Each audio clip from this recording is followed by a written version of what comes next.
Student, आज हम लोग सीखेंगे टैली में डी आर और सी आर।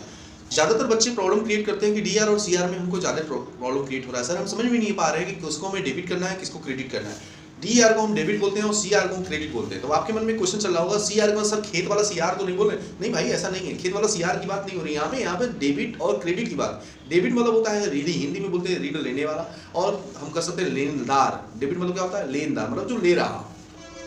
और क्रेडिट मतलब होता है देनदार। क्या होता है?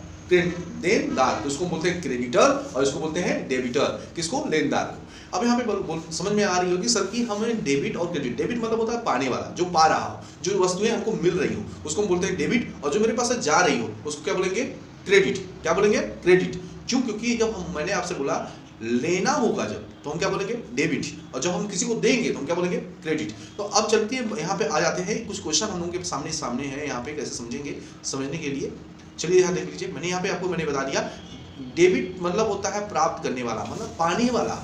जैसे मैंने आपको 100 रुपए दिया, राम को मैंने 100 रुपया दिया, तो राम पा रहा है, तो राम क्या हो जाएगा? डेबिट हो जाएगा। और मैं दे रहा हूं, मतलब मैं ठीक है खुद स्वतः उसको दिया, तो मैं जब दिया तो पाया तो डेबिट हो जाएगा, राम डेबिट हो जाएगा। और मैं दे रहा हूं तो मैं क्या हो जाऊंगा? क्रेडिट हो जाऊंगा।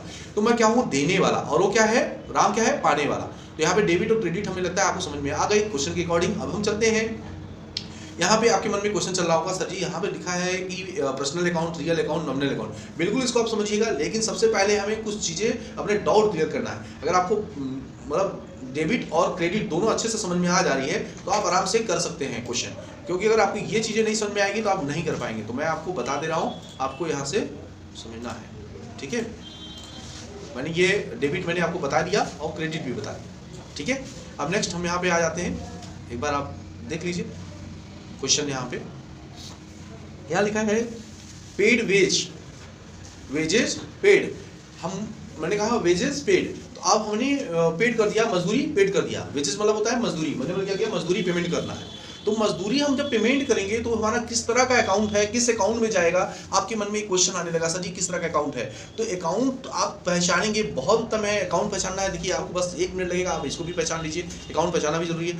पर्सनल अकाउंट मैंने आपको पहले ही क्लास में बता दिया था। पर्सनल अकाउंट केवल व्यक्तिगत जो खर्चे होंगे, जो पर्सनल होगा या संस्था से रिलेटेड होगा, उसको हम बोलते हैं पर्सनल अकाउंट। और रियल अकाउंट क्या करता है? जब संपत्ति से रिलेटेड वर्क हो जाए, जैसे हम कोई संपत्ति परचेज कर रहे हो, कोई संपत्ति हम बेच रहे हो, तो उस कंडीशन में हम बोलते हैं रियल अकाउंट। क्या बोलते हैं?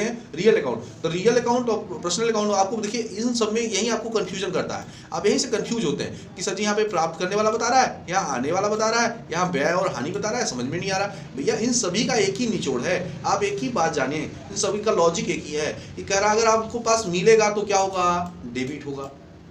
अगर आपके पास आ रहा है तो क्या होगा? डेबिट। और आपके पास जा रहा होगा तो क्या होगा? क्रेडिट। मतलब ये पक्ष है क्रेडिट का, ये पूरा। अब आपके मन में फिर से एक डाउट जो है उसको हम क्लियर करते हैं। प्राप्त करने वाला डेबिट कहलाएगा, आने वाली संपत्ति वो भी प्राप्त ही होगी, यानी आपको मिलेगा, वो भी डेबिट ही कहलाएगा।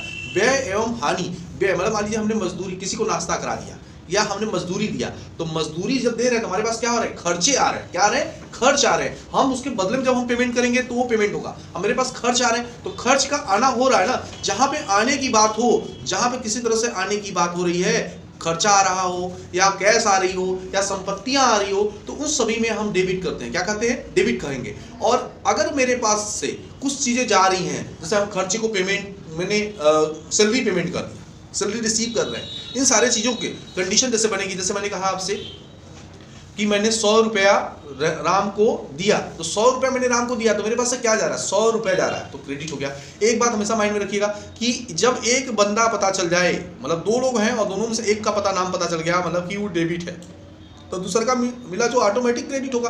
क्योंकि 2 लोगों का नाम है, एक नाम है राम और एक है श्याम, और आपसे कहा गया राम आपके पास आ गए, तो राम अगर आपके पास आ गए तो कौन नहीं आया? श्याम नहीं आया। तो अगर आपके पास एक कंफर्म हो गया कि डेबिट है, ये संपत्ति आने वाली डेबिट है, तो दूसरा ऑटोमेटिक आपको पता चल जाएगा कि ये क्रेडिट होगा। क्या होगा? क्रेडिट होगा। तो हम चलिए एक बार फिर से नीचे चलते हैं और क्वेश्चन पे देखते हैं। मैंने कहा मजदूरी पे किया, मजदूरी पे किया कितना? 500। तो भैया हम यहाँ पे मजदूरी पे कर रहे हैं, तो पे करेंगे तो क्या करेंगे? मजदूर को उठाकर तो पे कर नहीं देंगे, हम पे क्या करेंगे? रुपया देंगे। क्या देंगे उसकी जगह पे?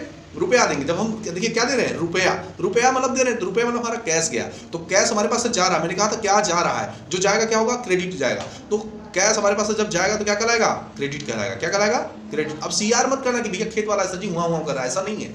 अब यहाँ पे देखना है अब हमको क्या मिलेगा, तो हमको नहीं मिल रहा है, मजदूर को मिल रहा है। अभी नहीं कि हर चीज में आप ही देखो सभी कुल हम ही को मिले, आपको कुल नहीं मिलेगा भैया, कहीं और भी मिल रहा है, वो लॉजिक लगानी है। आपको देखना है या तो मुझे क्या मिल रहा है या तो देखना है मुझे मेरे पास से क्या जा रहा है, दो में से एक देखना है। एक पकड़ में आ गया तो उसको कान पकड़ के अपने पास बैठा लेना, दूसरा ऑटोमेटिक पकड़ा जाएगा, ठीक है। तो उसको हो गया ये डेबिट, क्या हो गया, डेबिट, समझ में आ गया।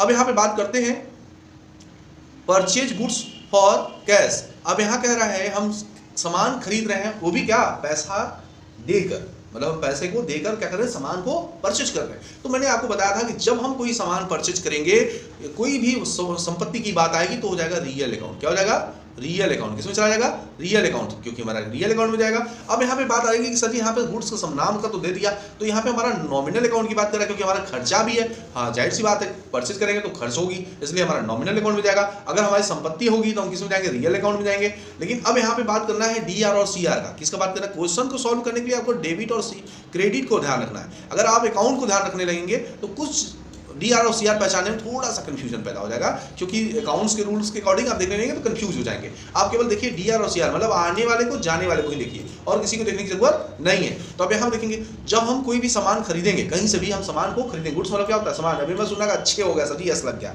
ऐसा नहीं है। कॉमर्स भाषा में गुड्स मतलब होता है सामान। तो अब हम यहाँ पे बात करेंगे, जब हम सामान को खरीदेंगे दुकान से, तो मेरे पास क्या आएगा, सामान आएगा। दुकान वाला पैसा दे देगा उल्टा, ऐसा नहीं है, हमें पैसा देना पड़ता है। तो मेरे पास से क्या होगा, पैसा जा रहा है, पैसा जाएगा तो क्या कहलाएगा, क्रेडिट कहलाएगा। पैसा जाएगा तो क्या हो जाएगा, क्रेडिट हो जाएगा। और अगर मेरे को सामान मिल रहा है तो हमें भैया, मतलब पैसा जाएगा तो उसके बदले में हमको कुछ मिलेगा, उसके बदले में कुछ मिल रहा है। तो क्या मिल रहा है, सामान मिल रहा है। तो सामान क्या हो जाएगा, डेबिट हो जाएगा। सामान क्या हो जाएगा, डेबिट। सामान को हम करेंगे डेबिट, और मेरे पैसे को क्या कर दूंगा, क्रेडिट। राइट, समझ में आ गया होगा। अगर ये क्वेश्चन है हम आपको दे रहे हैं, एक बार आप इसको ट्राई करिए। अगर आपको नहीं समझ में आएगा, फिर मैं अपने सेकंड वीडियो में आपको कुछ चीज़ें बताऊंगा कि नॉमिनल अकाउंट को पहचानना, अकाउंट के अकॉर्डिंग पहचानना और वैसे पहचानना, दोनों आपको कैसे है कंफर्म करा दूंगा। लेकिन हमें जहाँ तक उम्मीद है कि आपको डीआर और सीआर के रूल्स अच्छे से समझ में आ गया है।